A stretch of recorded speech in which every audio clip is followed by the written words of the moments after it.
Assalamualaikum warahmatullahi wabarakatuh. Selamat datang di channel Suketir. Dan tentunya masih bersama saya Mas Nara. Apa kabar kalian semua? Semoga selalu baik-baik saja. Di kesempatan kali ini saya akan menceritakan sebuah cerita horor dengan judul Santet. Menyayat kemaluan sang pelakor. Melanjutkan dari part sebelumnya. Oke, seperti biasa sebelum ke ceritanya, bagi kalian yang belum subscribe channel ini, silahkan bisa subscribe dulu dan aktifkan lonceng notifikasinya agar kalian tidak ketinggalan cerita menarik dari channel Suketirang. Dan jangan lupa juga untuk share and like agar Mas Nara lebih semangat lagi untuk menghibur kalian. Oke, terima kasih Enzo. Let's begin. Ternyata cara balas dendam cukup melelahkan. Gumam Marlin langsung menuju ke kamarnya. Ia ke kamar mandi dan bersih-bersih. Lalu setelahnya langsung merebahkan tubuhnya. Untuk menghilangkan rasa trauma, ia memainkan ponselnya untuk memata-matai sosial media punya Ningrum ataupun Bian. Saat ini ia berselancar di sosial media. Ia melihat sebuah unggahan dari Ningrum yang merupakan sebuah foto bergambarkan alat tes kehamilan dengan caption rasa syukur mendapat 2 garis merah. Tidak terasa air mata Marlin menetes dari sudut matanya. Ia yang belasan tahun membina rumah tangga tak dapat kunjung hamil, sedangkan sahabatnya tersebut baru beberapa bulan terakhir hidup bersama suaminya sudah mendapatkan hasil yang positif. Akhirnya yang ditunggu-tunggu suaminya kesampaian, bisa menimang anak, walaupun bukan dia yang menemaninya lagi. Ada rasa haru namun ada juga rasa sakit bercampur marah. Ia tak bisa menjabarkan rasa itu. Ia hanya menangis melupakan rasa yang entah apa. Besoknya Marlin hanya berdiam diri di rumah. Ia memilih untuk tiduran seharian. Sejak semalaman suntuk ia tak bisa tertidur, walaupun hanya sekejap. Pikirannya melayang-layang entah kemana, hingga sampai subuh matanya masih terbuka. Tentang pertemuannya dengan anak kecil jadi-jadian itu, sampai sekarang ia masih terbayang-bayang dari wajah hingga tubuh, bahkan pakaian sang anak kecil tersebut. Jerah deh aku malam-malam ke sana, gumam Marlin sambil bergidik. Marlin bersantai di teras sambil menikmati teh hangat buatannya. Sebenarnya ia kesepian seorang diri di rumah besar ini, tanpa ada pembantu untuk saling berbincang. Untuk saat ini ia tak mau mencari ART. Ia takut tak bisa memberi gaji, dan pekerjaan lainnya pun masih bisa ia kerjakan sendiri. Mbak Marlin, sapa Bu RT dari luar pagar. Iya Bu, ada apa? Tanya Marlin berdiri sambil membukakan pagar. Tidak apa-apa, hanya ingin menyapa saja, jawab beliau tersenyum. Mari masuk Bu, kita ngobrol sebentar, temanin saya minum, pinta Marlin memberi silakan masuk. Lain kali aja ya, kebetulan saya sedang sibuk. Lewat sini hanya kebetulan saja kok. Kekeh beliau menolak untuk bertamu. Oh ya sudah Bu, tapi lain kali harus mampir ya. Kata Marlin tertawa terbahak-bahak. Bu RT hanya mengacungkan jari jempolnya sembari ikut tertawa bersamaan. Ia senang bisa mengobrol dengan orang-orang. Tapi di daerah komplek perumahannya itu tak begitu banyak orang yang dia kenal. Marlin kembali masuk ke rumah dan kembali menutup pagarnya. Ia sedikit pusing dan butuh teman untuk mencurahkan segala isi hatinya. Namun sebuah pengkhianatan Ningrum membuat Marlin tak begitu percaya lagi dengan orang-orang. Marlin duduk di sofa ruang tamu. Ia harus memikirkan cara untuk mendapatkan kuku Ningrum untuk dijadikan bahan selanjutnya. Cukup lama Marlin memikirkan hal tersebut. Lalu tiba-tiba ia teringat dengan Bilaksmi. Ia berharap pembantunya itu bisa untuk dimintai pertolongan. Ia langsung menekan nomor telepon pembantunya. Dan tidak lama panggilan telepon pun dijawab. Halo Bu Marlin, ada apa? Tanya beliau di seberang sana. Halo Bi, boleh kita bicara sebentar? Kata Marlin meminta Bu Laksmi. Ada memangnya Bu? Saya butuh bantuan Bibi. Jika bersedia saya akan berterima kasih banyak, ucap Marlin. Emangnya bantuan apa? Kekeh Bilaksmi. Saya butuh kuku Ningrum Bu, ucap Marlin. Kuku? Iya, mungkin tak perlu saya jelaskan buat apa nantinya, kata Marlin. Akan saya tebus mahal Bi, tenang aja, asalkan Bibi bersedia membantu, lanjut Marlin. Tapi Bu, memangnya buat apa dulu? Tanya Bilaksmi dengan ragu. Bibi tidak perlu tahu, itu urusan saya. Bibi cuma saya minta mengambil kuku Ningrum dan mendapatkan bayaran, jawab Marlin. Tapi Bu, saya nggak berani, kata Bilaksmi. Padahal sangat mudah, Bi.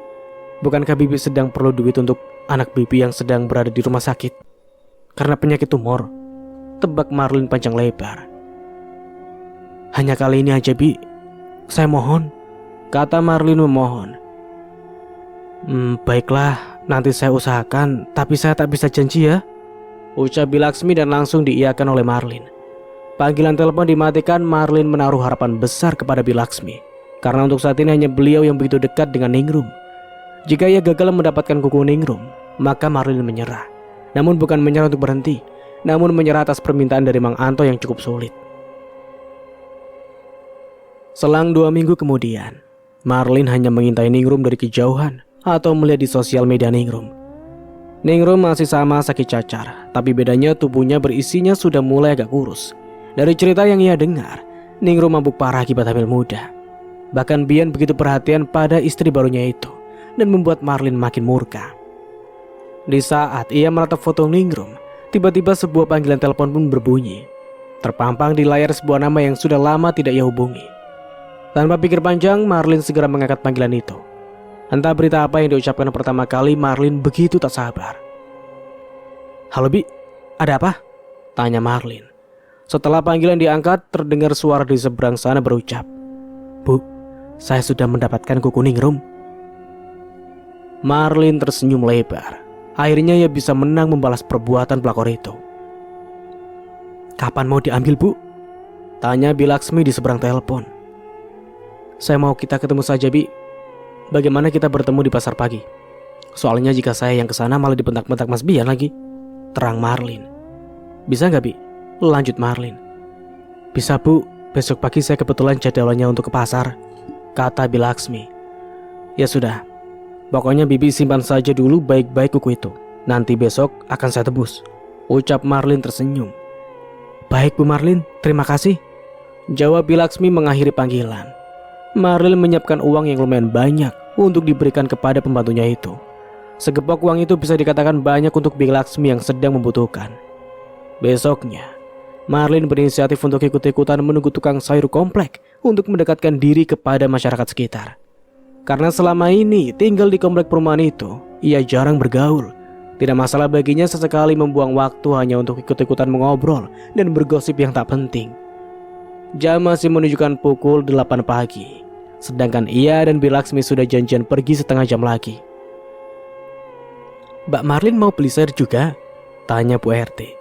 Iya Bu, sesekali pengen masak sendiri, gagah Marlin. Sebentar lagi datang si mamangnya. Duduk dulu nih Mbak, ucap Bu Danu. Marlin menuruti apa yang diperintahkan oleh Bu Danu. Sesekali ia ikut berbincang menanggapi ucapan ibu-ibu yang lain. Mbak Marlin betah nggak tinggal di komplek ini? Tanya Bu Danu. Ya betah Bu, walaupun kadang kesepian ya tinggal sendiri, jawab Marlin. Rumah besar gitu lebih baik tinggal ada yang nemenin Mbak. Misalnya cari pembantu gitu, kata Bu Yuli menimpali. Belum kepikiran cari pembantu Bu. Memangnya kenapa Bu jika saya tinggal sendiri?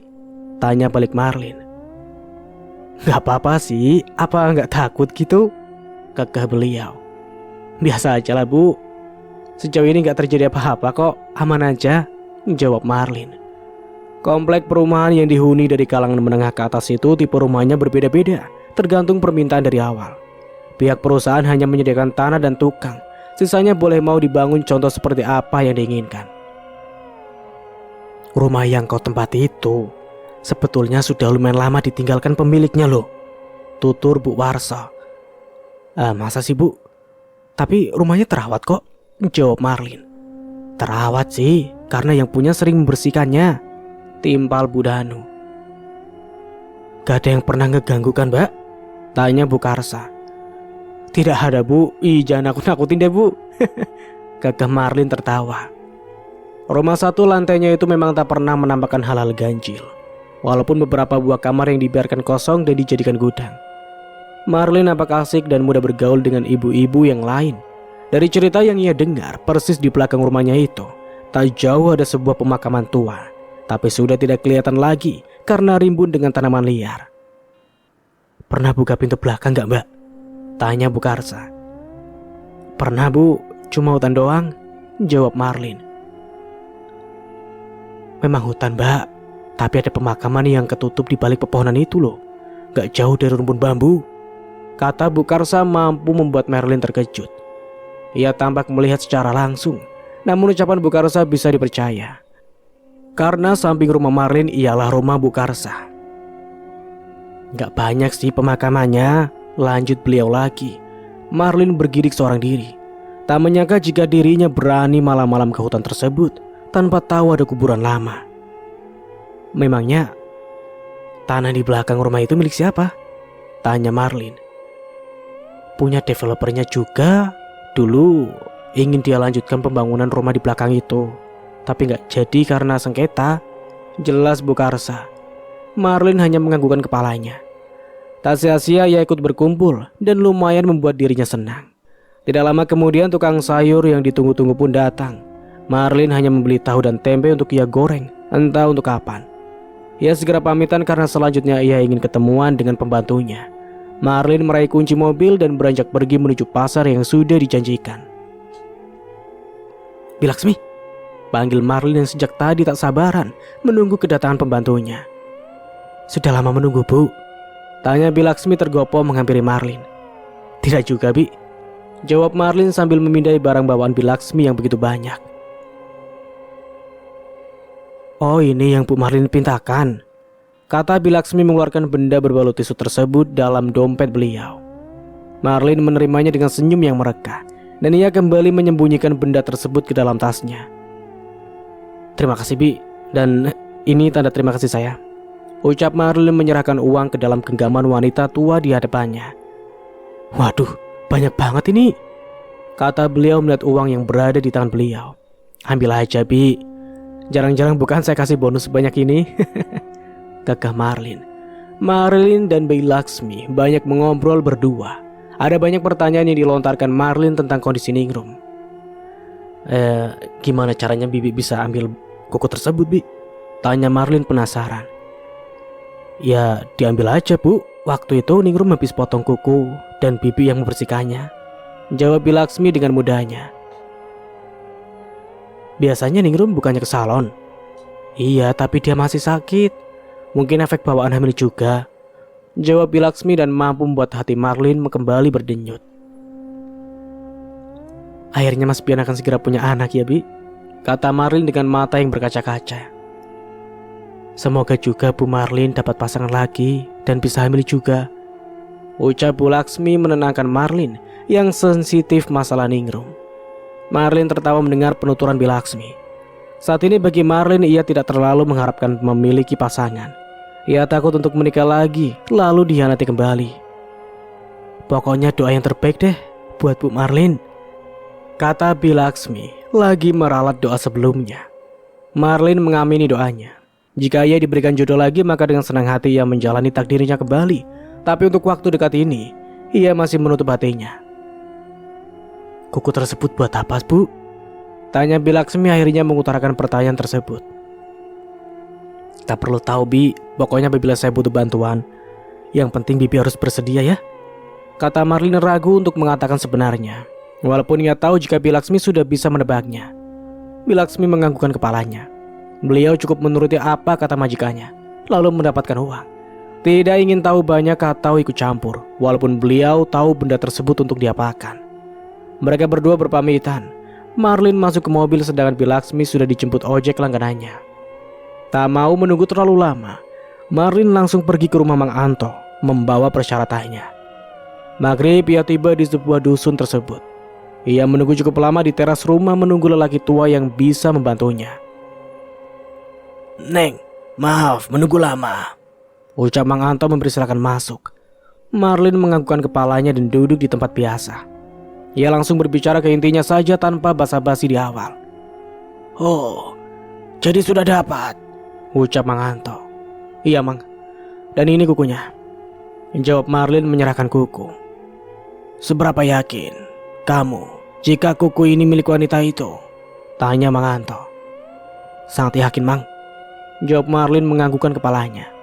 Kali ini Mang Anto kembali menuliskan sesuatu di kain putih, lalu diletakkan beliau ke kuku tersebut bersama rambut. letakkan kembali ke rumpun bambu, ucap Mang Anto. Dan lihat saja efeknya, lanjut beliau. Marlin menganggukkan kepalanya tanda mengerti. Ia tak mau membuang-buang waktu. Setelah itu ia langsung pamit pulang untuk menyelesaikan tugasnya. 1 minggu berlalu, Marlin dapat kabar jika Ningrum keguguran. Ia tertawa terbahak-bahak dengan puas menertawakan musibah tersebut. Kenapa bisa keguguran, Bi? Tanya Marlin menanyakan langsung di telepon. Bilaksmi menceritakan kejadian beberapa hari yang lalu sehingga membuat kandungan Ningrum jatuh. Beliau berbicara panjang lebar kejadian yang menimpa majikannya. Ningrum sering teriak-teriak kesakitan, cacarnya malah tambah parah, dan jadi luka basah bercampur nanah. Katanya seluruh badannya gatal-gatal, gatal yang tidak bisa ditahan. Apalagi bagian intimnya, jelas Bilaksmi.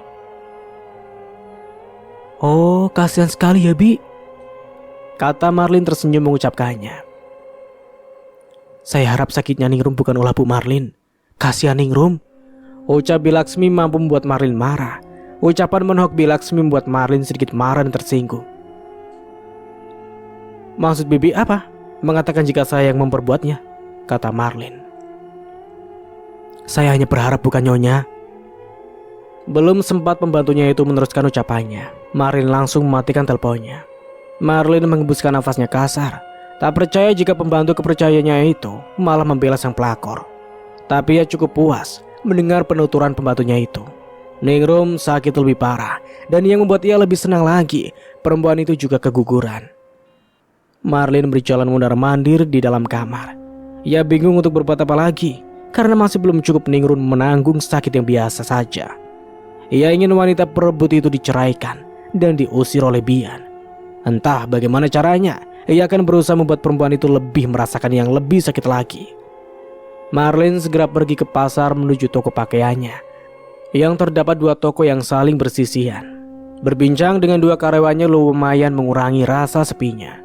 Setelah menjelang sore, maka Marlin akan pulang ke rumah dan tinggal di rumah besar dengan sendirian. Bu, toko sepi banget hari ini. Orang-orang lebih memilih belanja online, keluh salah satu karyawannya. Betul Bu, dari pagi hingga sore ini baru laku 1 baju, saut Mira yang menjaga toko yang di samping. Marlin hanya diam saja.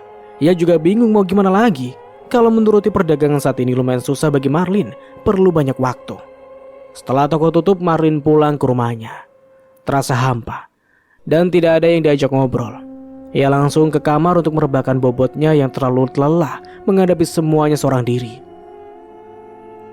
Di tempat yang berbeda, di kediaman Bian, Ningrum masih mengurung dirinya. Bahkan Bian menjadi bahan amukan Ningrum.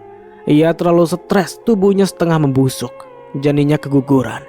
Padahal baru beberapa waktu lalu kebagian datang menyelimuti mereka. Bian juga bingung dengan keadaan sang istri. Padahal sudah berobat, bahkan dirawat di sebuah rumah sakit. Tapi hanya membaik beberapa hari. Jika kembali dibawa pulang ke rumah, maka penyakitnya kembali kambuh. Tubuhku gatal-gatal banget, Mas. Tolong aku, ucap Ningrum frustasi.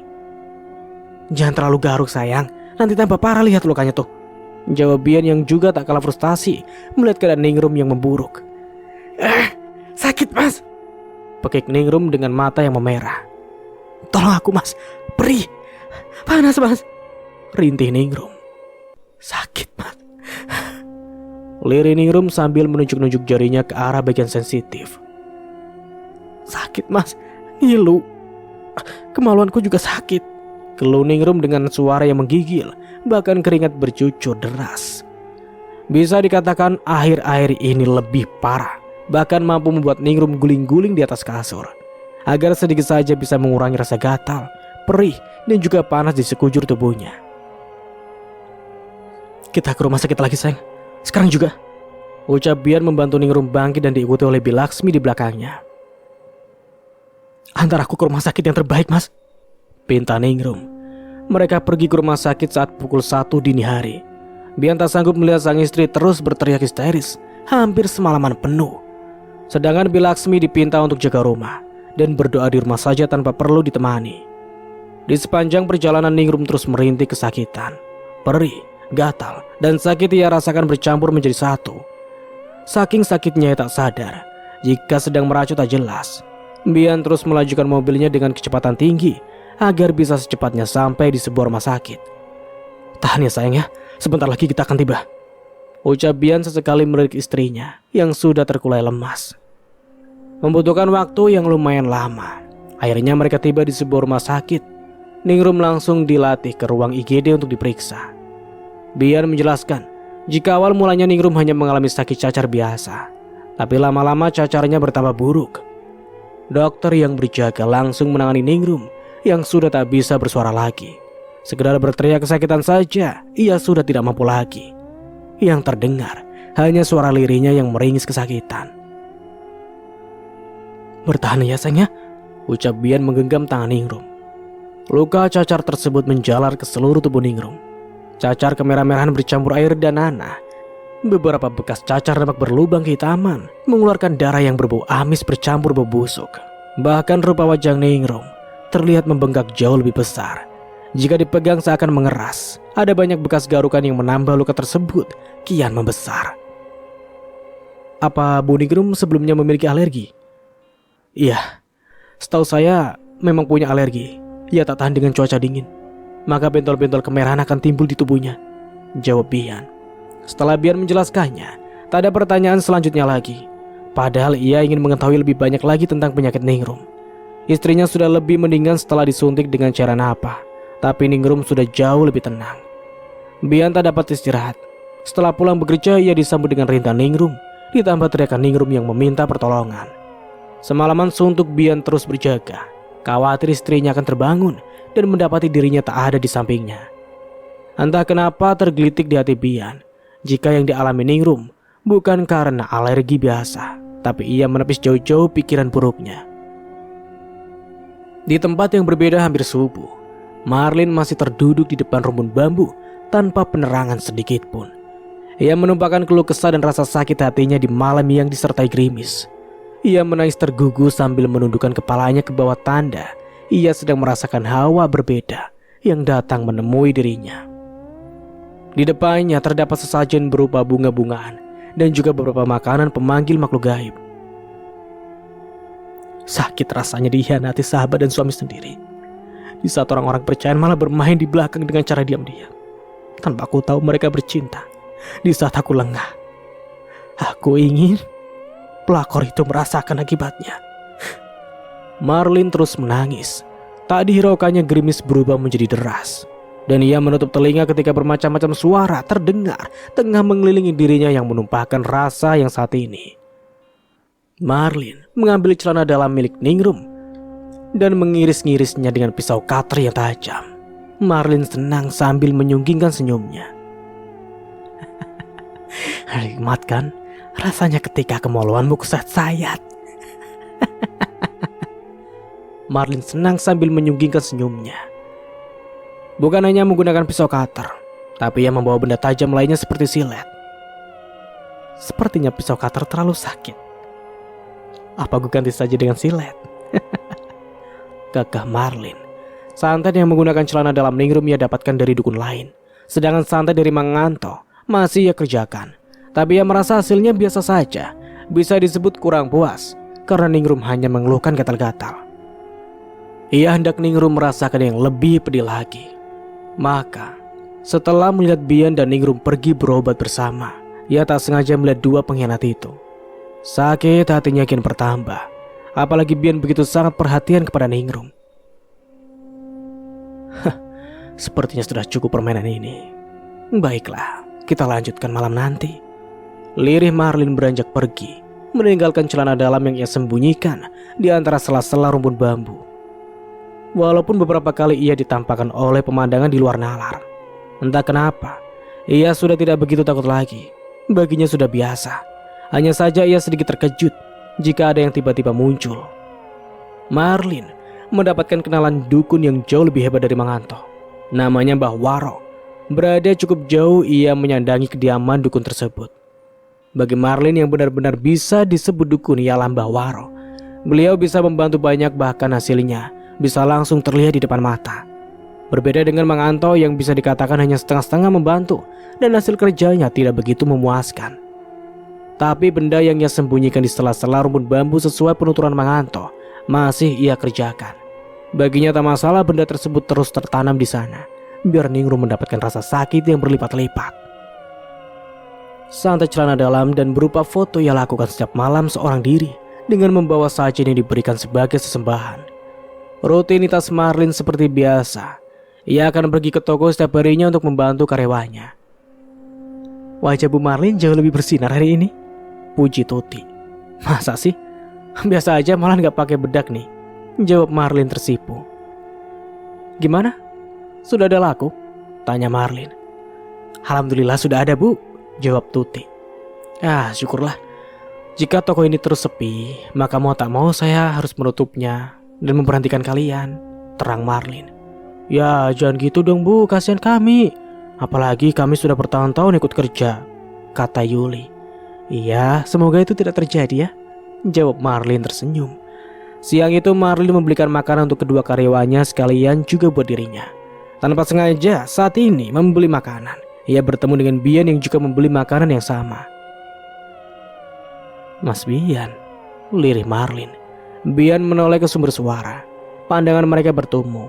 Cukup lama Bian menatap Marlin, seperti dulu ia menatap dirinya penuh cinta. Marlin? Ningrum mana mas?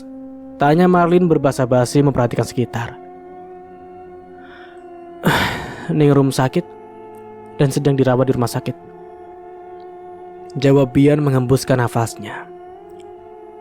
Sakit?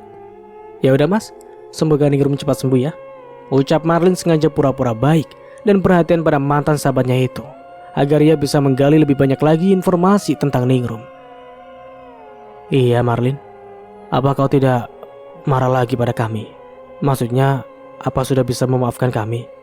Tanya Bian menatap Marlin. Oh, ya sedikit mas. Aku akan berusaha memaafkan kalian, cicit Marlin.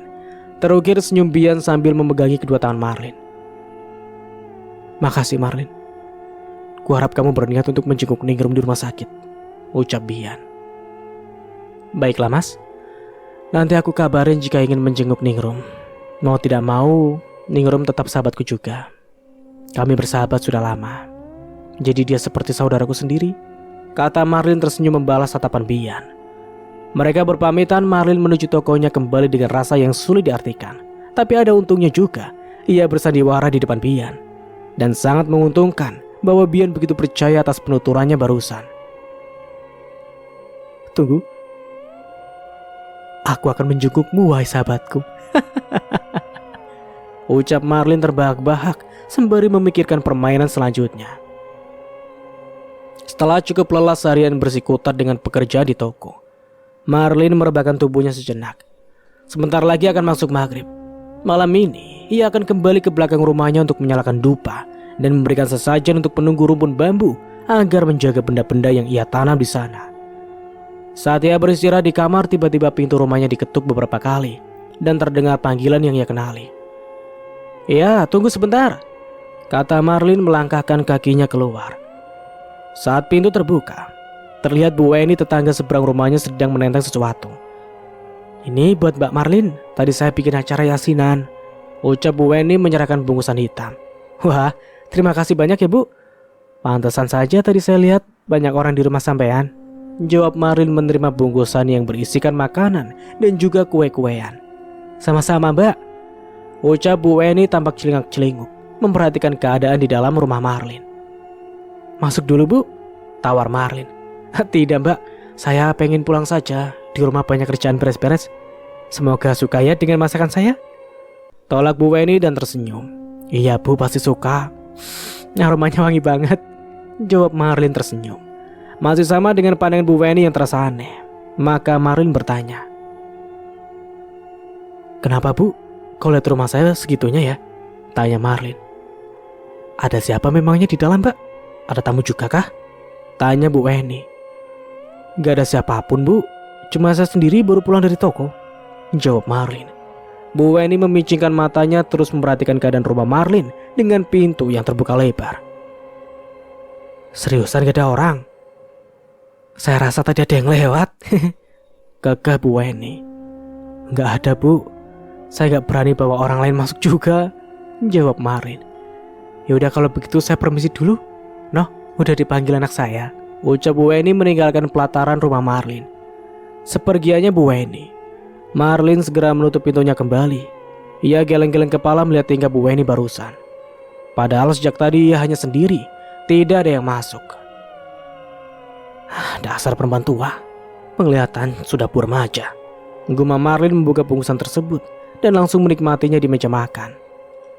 Setelah Isya, ia bersiap menyalakan dupa dan meletakkannya di bawah rumpun bambu. Pekerjaan begini harus ia lakukan sabarinya agar santet tersebut berjalan sesuai fungsinya. Marlin menyalakan senter dan memperhatikan benda-benda tersebut yang ia letakkan di sela-sela pohon bambu dengan taburan berbagai macam bunga. Ia menarik celana dalam ningrum dari sela bambu dan mengambil sebuah silet sebagai permainannya. Mungkin 2 atau 3 sayatan tidak cukup untuk membuatnya sakit, kata Marlin dengan senyuman yang mengerikan. Rasa takutnya sudah hilang dan berganti dengan rasa dendam yang sekian hari kian bertambah. Marlin menyadari jika dia tidak seorang diri di hutan ini. Namun beberapa sosok datang menghampiri Marlin, meminta makanan yang sudah Marlin sediakan. 1 sayatan, 2 sayatan, dan 3 sayatan. Kekeh Marlin dengan senyuman yang lebar. Selesai. Lanjutnya lagi, kembali meletakkan celana dalam tersebut di sela-sela pohon bambu yang penuh bulu-bulu halus. Dan itu nantinya akan berefek kepada Ningrum yang merasakan gatal yang menggila di area kemaluannya. Marlin berjalan menuju pintu belakang dengan santainya. Baru beberapa langkah ia meninggalkan tempat terkutuk tersebut. Ia sudah tahu jika banyak makhluk yang mengelilingi makanan yang ia sajikan tersebut. Terdengar persis di belakangnya suara-suara erangan dengan kecapan yang begitu menikmati. Tak perlu bagi Marlin untuk menengok ke belakang. Dari suaranya saja ia sudah bisa menebak jika makhluk yang berada di belakangnya adalah genderuwo. Setelah melakukan pekerjaan tadi, Marlin kembali ke kamar dan mengganti pakaiannya dan bersegera pergi ke tempat sebuah pedesaan desa yang cukup jauh. Desa Beringin namanya, tempat kediaman dukun yang telah membantunya, Mbah Waro nama beliau. Bukan hanya membayar imbalan berupa uang seperti yang diminta Mang Anto, tapi dukun kali ini sedikit meminta lebih dari tubuhnya. Marlin menyudahi, memindai tubuhnya yang cantik sambil berkata, tak masalah, aku harus mengeluarkan uang yang banyak atau menyerahkan tubuh kepada dukun itu, karena hasilnya sangat memuaskan. Marlin menuju kediaman rumah dukun itu, bukan hanya untuk memberikan uang sebagai imbalan, tapi juga tubuhnya juga digadaikan. Sukarela ia menyerahkannya demi kepuasan balas dendamnya dan juga kepuasan karena ia sudah lama tidak disentuh. Rumah sederhana yang ia tuju sebentar lagi sampai. Dukun Parubaya itu rupanya sudah menunggu Marlin dengan senyuman lebarnya. Tanpa basa-basi sesuai perjanjian di awal, maka Marlin pasrah akan perlakuan dukun tersebut. Lumayan hebat. Nikmat yang ia rasakan tidak ada bedanya dengan bersama Bian dulu. Ia hanya menghayal dan memikirkan mantan suaminya itu. Apalagi saat ia berhubungan intim dengan dukun itu. Ia begitu menikmati karena yang ada dalam hayalannya kini ia sedang bersama suaminya. Pagi-pagi, Marlin tersenyum dan pikirannya sudah tidak kusut seperti biasanya. Ia bertekad jika mulai hari ini ia akan menjalankan perannya, yaitu pura-pura baik dan perhatian kepada sahabatnya yang kini masih terbaring di rumah sakit. Marlin hanya ingin tahu keadaan Ningrum saja. Yang jelas, jika Ningrum berada di rumah sakit, maka permainan yang ia kerjakan tidak dilakukan sementara. Beberapa waktu Ningrum akan merasa jauh lebih baik, lalu diperbolehkan pulang kembali saat Ningrum sudah berada di rumah. Maka Marlin dengan puas mengirimkan santet tersebut. Ia berencana akan menjenguk Ningrum kala sore nanti. Sebelumnya pulang ke rumah, sedikit banyaknya ia masih berusaha kembali merebut Bian karena suaminya itu sudah dilupakan. Hari ini barang banyak yang masuk. Coba nanti bantu cek ya, sekalian nanti dipajang yang baru-baru, kata Marlin kepada kedua karyawannya. Oke, siap Bu, jawab mereka kompak sambil mengacung-acungkan jempolnya ke atas. Marlin juga turut membantu. Penjualan kembali ramai karena ia menjualnya diselingi dengan online, seperti yang orang-orang kerjakan. Bu, hari ini ada barang yang dikirim tapi masih satu kota nih. ucap Tuti. Ya, nanti kita pakai kurir saja. Kalian tak perlu ngantar, jaga toko saja, jawab Marlin yang nampak sibuk mendisplay barang. Sibuk di toko, tiba-tiba panggilan telepon Marlin berbunyi. Ia tersenyum lebar ketika nama yang terpajang ialah nama yang ia tunggu-tunggu sejak tadi. Halo Mas Bian, ada apa? Tanya Marlin. Ningrum pengen ketemu sama kamu. Apa kamu bisa menjenguknya? Ada hal yang ingin ia bicarakan, terang Bian dari seberang sana. Marlin sengaja tidak menjawabnya langsung. Ia ingin mantan suaminya itu memohon-mohon kepadanya dahulu. Ningrum mau minta maaf, Lin. Jenguklah dia ke sini, ucap Bian lagi. Baiklah, nanti aku ke sana, Mas. Tapi sekarang aku masih sibuk di toko. Nanti jika sudah sampai di depan rumah sakit, nanti aku telepon, jelas Marlin.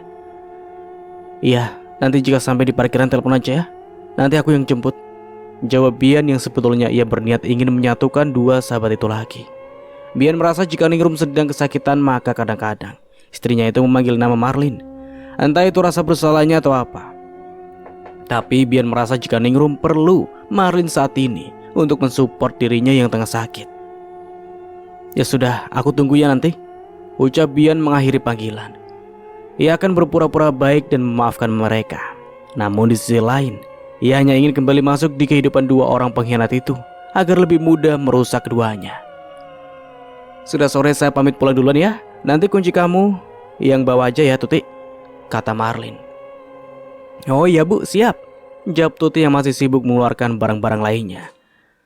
Marlin lebih dulu pulang ke rumah untuk mandi dan bersiap. Setelah menikmati secangkir teh hangat, ia langsung pergi ke sebuah rumah sakit di kotanya yang tidak begitu jauh. Marlin menyiapkan dirinya secantik mungkin tampil di depan Bian nanti. Ia juga memakai pakaian yang cukup seksi sehingga nantinya mampu membuat Bian tak berkedip memandang dirinya. Halo Mas, ini aku sudah di depan.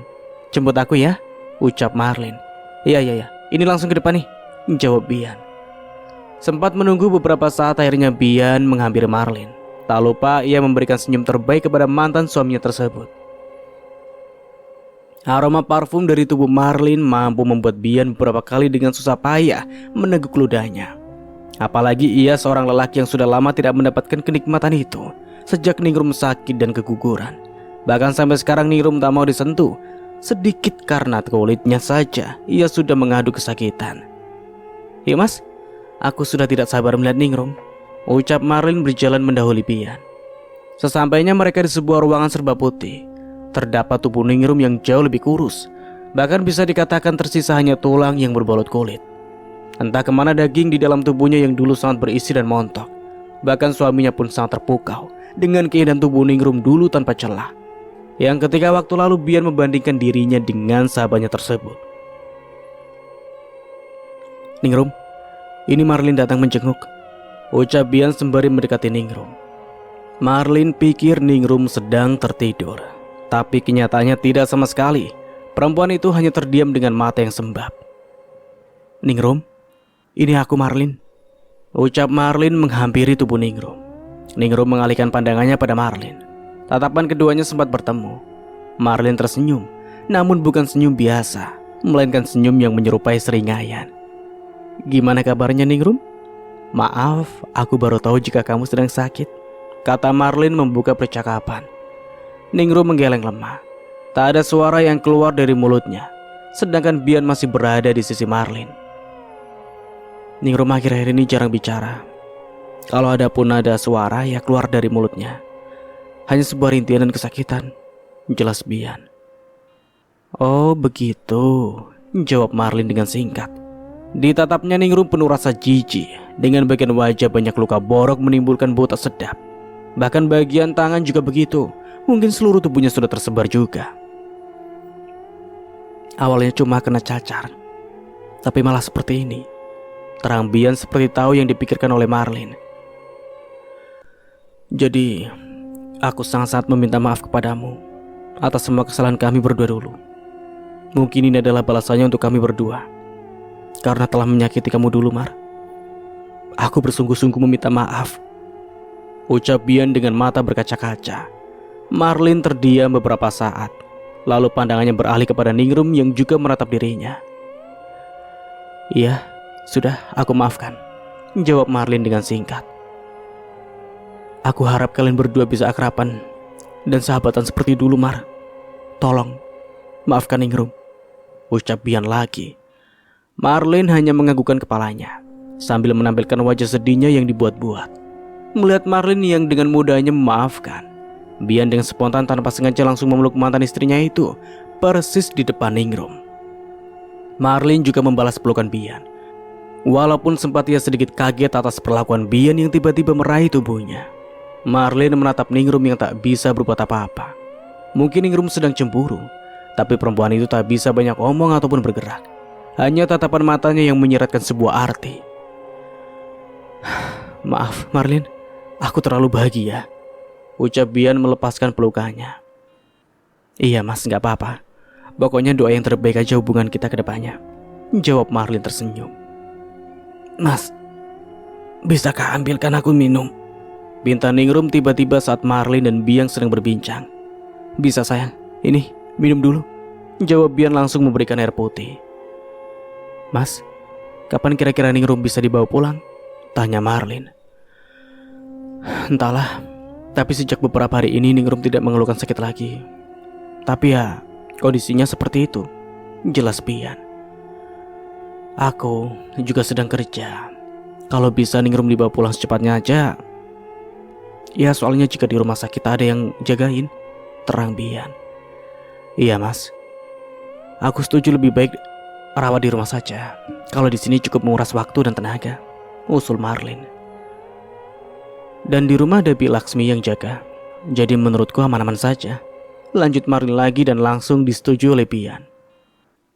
Sesekali Marlin mencoba mengajak ngobrol dengan Ningrum, tapi Marlin merasa Ningrum seperti malas diajak ngobrol. Bahkan tatapan Ningrum seperti marah pada dirinya. Tubuhmu sudah kurus banget, Rum. Mana bau lagi. Ucap Marlin sembari menutup hidungnya saat mendekati Ningrum. Kenapa kau di sini? Kenapa kau kesini, Marlin? Aku tak sudi dijenguk oleh kau, ucap Ningrum dengan suara yang bergetar. Bukan aku yang mau, tapi Mas Bian yang memintaku untuk kesini, jawab Marlin tersenyum.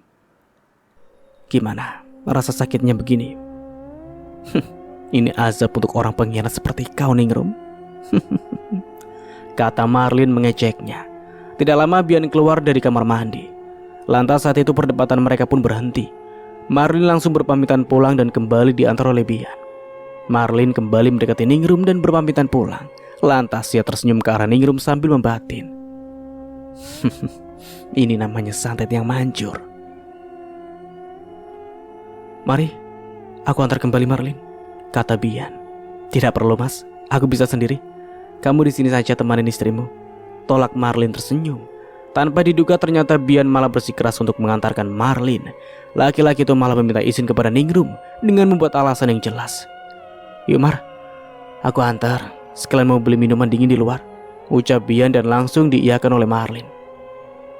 Mereka berdua berjalan berdampingan.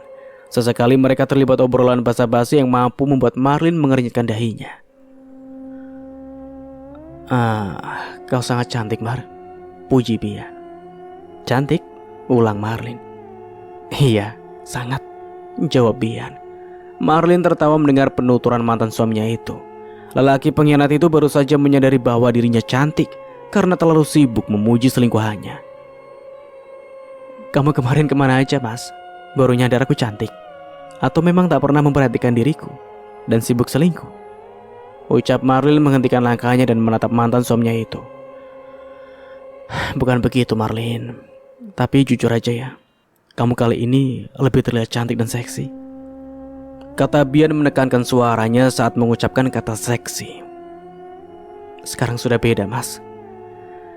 Jika dulunya aku suka dipuji kau, sekarang aku muak mendengarnya. Ucapanmu sulit dipercaya. Terang Marlin kembali melenggang pergi. Marlin, tunggu, panggil Bian. Sudah ya mas, aku pamit pulang dulu. Cepat Gi, kau kembali masuk ke dalam. Nanti malah dicangriin Ningrum. Kekeh Marlin.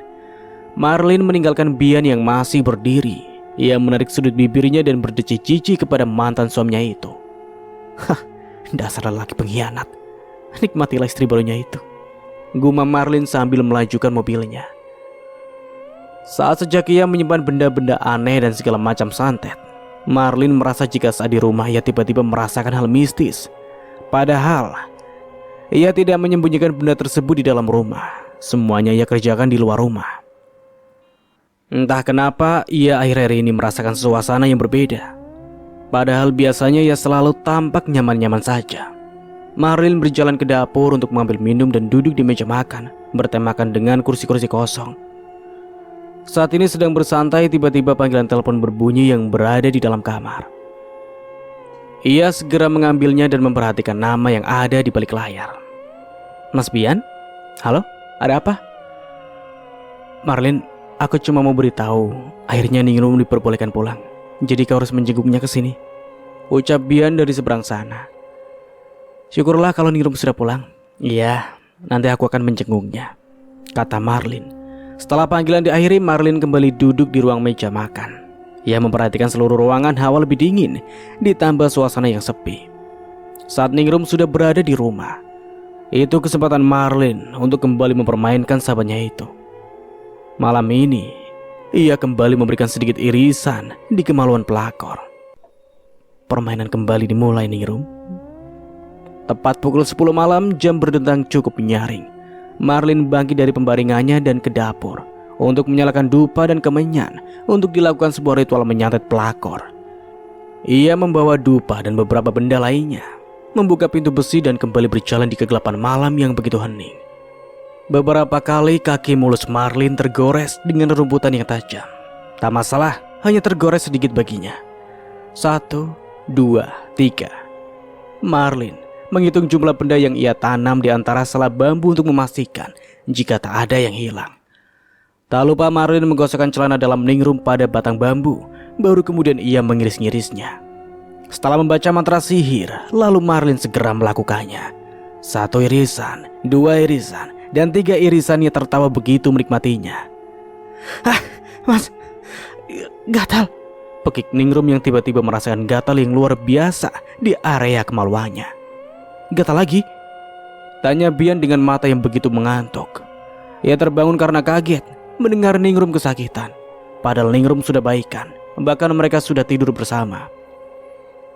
Ningrum langsung menjerit-jerit. Ia merasakan gatal dan perih. Kemaluannya terasa begitu sakit, seperti disayat-sayat. Mas, sakit, keluh Ningrum dengan sembari menjambak rambutnya sendiri. Sudah sayang, jangan menyakiti diri sendiri, kata Bian menghentikan tangan Ningrum pada rambutnya. Ningrum ingin sekali rasanya menggaruk kemaluannya yang gatal, namun ia tidak bisa karena area intimnya susah merasakan perih lebih dulu. Ia tak bisa berbuat apa-apa, hanya bisa menjerit kesakitan. Tak ada yang bisa diperbuat oleh Bian ataupun Bu Laksmi. Mereka berdua hanya bisa menyaksikan Ningrum. Gimana kalau kita bawa ke rumah sakit lagi, Pak? Kasihan Bu Ningrum, kata Bu Laksmi. Ke rumah sakit lagi? Padahal baru sore tadi ia dipulangkan. Masa mau masuk lagi? Padahal beberapa hari di rumah sakit Ningrum terlihat baik-baik saja. Bahkan luka cacarnya juga membaik, terang Bian. Terus harus bagaimana, Pak? Kalau cuma dilihat saja ya kasihan Bu Ningrum, ucap Bu Laksmi memperhatikan Ningrum dengan wajah memerah dan keringat membasahi pakaiannya. Bian juga begitu pusing. Entah kenapa penyakit Ningrum menjadi-jadi. Bian pasrah begitu saja. Ia juga malas untuk kembali membuka istrinya pergi ke rumah sakit. Nanti juga berhenti sakitnya, Bi. Itu udah biasa, jawab Bian yang tengah memperhatikan Ningrum. Masa coba dilihat begitu aja, Pak, kata Bi Laksmi lagi. Biarkan saja, Bi. Palingan sebentar lagi juga berhenti sakitnya. Udah ya, Bi. Saya pengen istirahat. Kalau mau temenin Ningrum silakan aja, kata Bian meninggalkan kamar menuju kamar sebelah. Bi Laksmi menghela nafasnya. Beliau begitu merasa sangat kasihan pada Ningrum. Sedikit banyaknya beliau tahu jika penyakit yang dialami Ningrum bukan sakit biasa, melainkan terkena sihir atau santet dari seseorang. Melihat Ningrum yang terus merintih kesakitan, Bi Laksmi sangat merasa bersalah karena ia juga turut andil dalam masalah ini, karena telah membantu Marlin hanya karena iming-iming hadiah yang banyak. Sebenarnya beliau tak ingin sangka buruk kepada Marlin, tapi hati kecilnya terus-menerus berkata, jika dalang ini semua adalah ulah Marlin. Bahkan beliau juga ikut-ikutan membantu, dan mudahnya beliau mengiyakan apa yang diperintahkan Marlin untuk mengambil kuku Ningrum. Entah buat apa kuku tersebut digunakan, tapi yang jelas tidak mungkin Marlin hanya untuk mengambilnya saja tanpa memperbuat kuku tersebut. Bu Laksmi memperhatikan Ningrum yang menangis menahan sakit dan juga perih. Beliau mendekati Ningrum sambil memberi air putih. "Minum dulu, Bu," ucap Bu Laksmi menyodorkan sedotan. Ningrum menggelengkan kepalanya dengan mata yang basah. Luka-luka di tubuhnya membuat Ningrum semakin tak bisa bergerak. Bahkan terkadang dirinya makan dan minum dengan keadaan tiduran. "Sedikit aja minum, Bu. Ini air putih hangat," kata Bu Laksmi lagi. Akhirnya Ningrum meminum beberapa teguk air putih tersebut. Bu Laksmi tak berbuat apapun. Beliau hanya bisa mendengar rintihan dari majikan perempuannya itu. "Sakit banget, Bu," keluh Ningrum. "Di bagian bawah, Bu," tanya Bu Laksmi memastikan dan diiyakan oleh Ningrum. "Perih, sakit seperti disayat," keluh Ningrum. "Kita ke rumah sakit lagi ya, Bu. Biar Bibi beritahu Pak Bian," ucap Bu Laksmi hendak bangkit. Tanpa menunggu persetujuan Ningrum, Bu Laksmi langsung pergi ke kamar sebelah yang kini ditempati Bian. Beliau menggedor-gedor pintu kamar sembari memanggil tuannya yang tengah tertidur. "Maaf, permisi Pak, sebaiknya Bu Ningrum harus dibawa ke rumah sakit. Lihatlah kondisinya," ucap Bu Laksmi yang tak tega melihat Ningrum terus meringis kesakitan.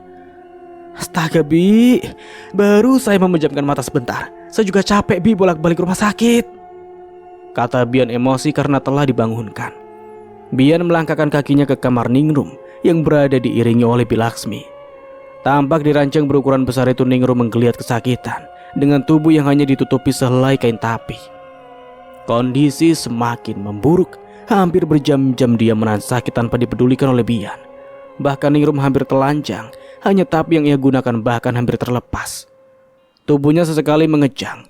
Dengan matanya yang terbalik bahkan kedua kakinya terbuka lebar dengan cara mengangkang, menandakan dia kesakitan yang luar biasa pada inti kemaluannya. Hanya hembusan nafasnya yang keluar. Rintihan kesakitannya pun kini lirih terdengar bersamaan dengan hilangnya kesadaran. "Astagfirullah Bu," pekik Bu Laksmi begitu panik. "Waduh, gimana ini Pak, Ningrum pingsan," kata Bu Laksmi lagi. "Ya udah kalau pingsan biarin aja. Nanti juga sadar sendiri dengan rasa sakit yang hilang," jawab Bian dengan mudahnya tanpa memikirkan Ningrum. Bu Laksmi diam saja seorang diri menemani Ningrum yang sudah hilang kesadaran. Beliau terus menemani Ningrum, sedangkan Bian kembali ke kamarnya untuk tidur. Bahkan ia sangat bersikap bodo amat pada istrinya yang ia banggakan dulunya itu. Bu Laksmi memperhatikan tubuh Ningrum yang sudah beliau tutupi dengan kain dan juga selimut tebal. Tubuh cantiknya sangat berubah drastis. Bahkan wajahnya yang begitu cantik juga sudah tertutupi dengan bintik-bintik dan luka basah di area wajahnya. Bu Laksmi sudah begitu yakin jika Ningrum sedang terkena guna-guna. Dan beliau semakin yakin jika penyakit Ningrum adalah ulah seseorang yang begitu sakit hati. Dan tak lain, itu adalah Marlin. Saat Bu Laksmi memikirkan tentang Marlin, tiba-tiba Ningrum sadar dengan sendirinya. Perempuan muda itu meminta air putih karena kehausan. "Ini Bu, minumannya," ucap Bu Laksmi menyodorkan gelas yang memakai sedotan. Walaupun Bu Laksmi juga ikut kesal kepada Ningrum yang menjadi pelakor dari sahabatnya, tapi beliau juga merasa begitu kasihan pada wanita itu saat ini. Bahkan tak berdaya lagi. "Sudah Bu?" tanya Bu Laksmi. Ningrum menganggukkan kepalanya. "Gimana Bu, masih sakit?" "Sudah tidak lagi Bi, tapi masih begitu perih," jawab Ningrum. "Sakitnya itu seperti disayat-sayat gimana Bu?" tanya Bu Laksmi memastikan. "Diiris-iris menggunakan benda tajam Bi. Sedikit tapi begitu sakit menyayat-nyayat," jelas Ningrum, dan mampu membuat Bu Laksmi bergidik ngeri sekaligus ikut merasa ngilu. "Apa kemaluan Ibu berdarah?" tanya Bu Laksmi. "Tidak tahu Bi," jawab Ningrum sedikit menyibak selimutnya. Namun tidak ada bercak darah sedikit pun. Namun hanya saja ia begitu merasakan kesakitan yang tak pernah ia rasakan sebelumnya. Rasanya jika dijabarkan, jika tangan kalian tidak sengaja terkena pisau. Bayangkan sejak begitu perih, dan ia begitu merasakan nikmatnya yang bisa dikatakan bagai diiris-iris berulang-ulang kali. Awalnya memang begitu ya, Bu? Tanya Bilaksmi ingin lebih banyak tahu. Jika sudah merasakan begitu gatal, maka saat itu juga rasanya menjadi perih dan sakit. Padahal saya tidak ada menggaruknya, tapi seakan luka, terang Ningrum. Oh begitu ya, Bu. Mau saya bikinin air cebok khusus? Tanya Bu Laksmi menawarkan. Boleh, Bi, jawab Ningrum dengan ramah. Padahal Ningrum adalah perempuan yang begitu ramah pada siapapun. Ia juga mudah akrab dengan bergaul pada seorang yang baru ia kenal. Terkenal ramah dan juga pandai menempatkan diri, maka ia banyak disukai oleh siapapun. Bahkan jika berbicara dengannya maka tak pernah bosan. Namun Bian malah terbawa perasaan. Ada rasa di dalam dada yang begitu membuncah ketika berdekatan dengan sahabat istrinya itu. Apalagi Ningrum sering bertandang ke rumahnya. Walaupun sering mengobrol dengan Marlin, tapi ia sering mencuri-curi pandang pada Ningrum. Bagi Bian, perempuan bernama Ningrum itu begitu cantik, dengan bibir yang indah, dan apabila bicara begitu manis. Baginya Ningrum perempuan cantik tanpa cacat sedikit pun. Tak disangka seringkali Ningrum juga mencuri-curi pandang pada suami sahabatnya itu. Ia sudah lama mendambakan lelaki seperti Bian, tampan dan mapan. Bahkan ia begitu iri pada Marlin, sahabatnya bisa mendapatkannya dengan mudah. Sedangkan ia malah mendapatkan suami yang temperamental dan hobi bermalas-malasan. Berbeda jauh dengan Bian. Saat Bian mengungkapkan rasa kagumnya, ternyata Ningrum juga merasakan hal yang sama. Tidak disangka gayung bersambut. Akhirnya mereka diam-diam menjalin kasih tanpa sepengetahuan Marlin. Bahkan perselingkuhan mereka bertahun-tahun lamanya. Namun sepandai-pandainya menyembunyikan bangkai, pasti akan tercium juga. Hingga akhirnya Marlin pun mengetahuinya.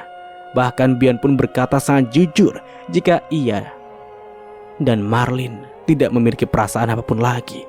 Dan saat Marlin meminta cerai, dengan mudahnya Bian melepaskan Marlin demi selingkuhannya. Bu Ningrum, jika mau apa-apa panggil saya saja ya, atau telepon saya, kata Bilaksmi hendak menuju kamar beliau. Baik, Bi, terima kasih. Tapi Mas Bian di mana? Tanya Ningrum. Tidur di kamar sebelah, Bu, katanya sangat capek, jawab Bilaksmi. Oh ya sudah, Bi, silakan saja keluar. Saya sudah mendingan, terang Ningrum. Baik, Bu, maaf saya tinggal dulu, kata Bilaksmi keluar dari kamar. Hanya Ningrum seorang diri, padahal ia sedang sakit. Tapi Bian malah memilih tidur di sebelah, hanya tak ingin tidurnya terganggu. Ningrum menghela nafasnya dan mengembuskan nafasnya perlahan. Rasa sakit sudah mendingan, bahkan ia merasa sudah baik-baik saja. Cacarnya bertambah parah, gumam Ningrum melihat pergelangan tangannya. Malam itu Marlin tersenyum. Kegiatannya sudah ia hentikan dan kembali meletakkan benda-benda yang ia mainkan barusan. Sepertinya sudah cukup untuk malam ini, gumam Marlin. Kembali Marlin merapikan dan menyimpan barang-barang tersebut ke tempat semula, yaitu di sela rumpun-rumpun bambu yang lebat. Bunyi gemersik dedaunan yang diterpa angin terdengar menakutkan. Suasana yang berbeda dari membuat terasa mencekam. Beberapa kali Marlin kembali menggosok-gosokkan celana dalam tersebut ke salah satu bambu yang berbulu, agar kemaluan Ningrum kembali gatal. Segera ia beranjak dari tempat itu dan melenggang pulang menuju pintu besi. Suasana begitu sudah biasa bagi Marlin, dan ia begitu menikmatinya. Jika permainan Marlin sudah selesai, maka Ningrum tidak merasakan sakit lagi di bagian intimnya. Tapi tubuhnya masih luka-luka akibat rambut dan kuku Ningrum yang diletakkan di rumpun bambu.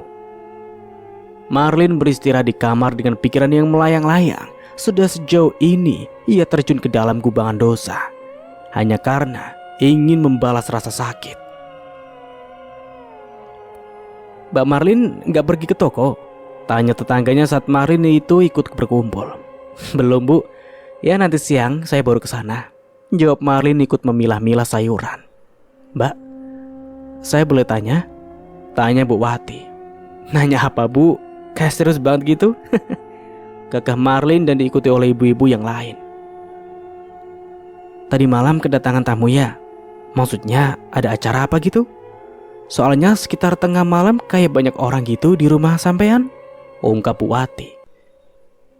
Gak ada bu, bahkan tidak ada satu orang pun yang bertamu kok, jawab Marlin menggelengkan kepalanya. Dan sampai di sini dulu ceritanya. Nantikan kelanjutan ceritanya di part berikutnya. Dari saya mohon maaf bila ada salah kata atau dalam penyampaian cerita. Akhir kata, wassalamualaikum warahmatullahi wabarakatuh. Sampai jumpa di video berikutnya.